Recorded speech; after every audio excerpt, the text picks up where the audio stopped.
करार किसके लिए? जो भी आया है वो जाएगा एक दिन। फिर इंसान को इतना अहंकार किसके लिए? जिसको किसी से कोई फर्क नहीं पड़ता, यकीन मानिए उसको किसी एक से बहुत फर्क पड़ता है। घटिया लोगों की सबसे बड़ी पहचान यही होती है कि आप उन्हें जितनी ज्यादा इज्जत दोगे वो आपको उतनी ज्यादा तकलीफ देंगे।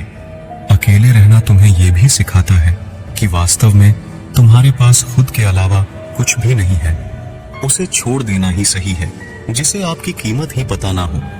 कभी किसी को खास मत समझना, क्योंकि सारी परेशानियों की जड़ यही से शुरू होती है। घमंड भरी बातें करके किसी का दिल नहीं दुखाना चाहिए, क्योंकि समय घमंड भी तोड़ देता है और बात करने लायक भी नहीं छोड़ता। दूसरों की जिंदगी में अपनी जगह ढूंढना बंद कर दो। विश्वास रखना, आप हमेशा खुश रहोगे। मैंने बहुत करीब से देखा है रिश्तों को। लोग यहाँ पर भर में ही पराया कर देते हैं।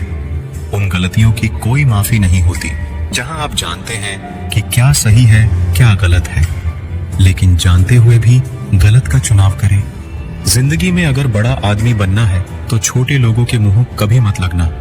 रिश्ते दूर तक चलते अगर नाराजगी की उम्र कम हो जाए।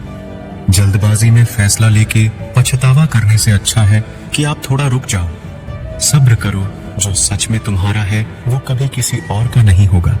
अगर आपको वक्त का पता ही नहीं चल रहा, इसका मतलब आपका वक्त अच्छा चल रहा है। जहाँ पर सबकी हिम्मत खत्म हो जाती है, वहाँ पर इतिहास रचने वालों की शुरुआत होती है। कुछ अगर बदलना है तो अपना स्वभाव बदलो। जगह और लोगों को बदलने से कुछ नहीं बदलेगा। उनका अच्छा वक्त जरूर आता है जो किसी का बुरा नहीं चाहते। दर्द सहते सहते इंसान उस मोड़ पे आ जाता है कि उसे हर नया दर्द छोटा लगने लगता है। तमाशा सच का ही होता है, झूठ की तो हमेशा तारीफ ही होती है। अगर कोई चुप रहता है तो इसका मतलब ये नहीं कि वो बेवकूफ है, उसे कुछ नहीं आता। मैंने अक्सर बुद्धिमान को कम बोलते और मूर्ख को जरूरत से ज्यादा बोलते देखा है।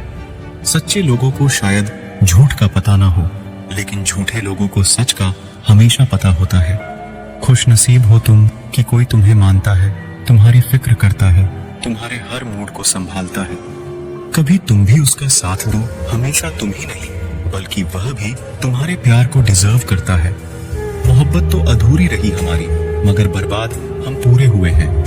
अब इतनी ज्यादा समझ आ गई है कि ना तो किसी से बहस करने को मन करता है और ना ही किसी को समझाने का मन करता है।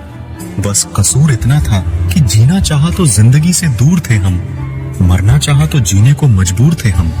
सर झुकाकर कबूल कर ली हर सजा। बस कसूर इतना था कि बेकसूर थे।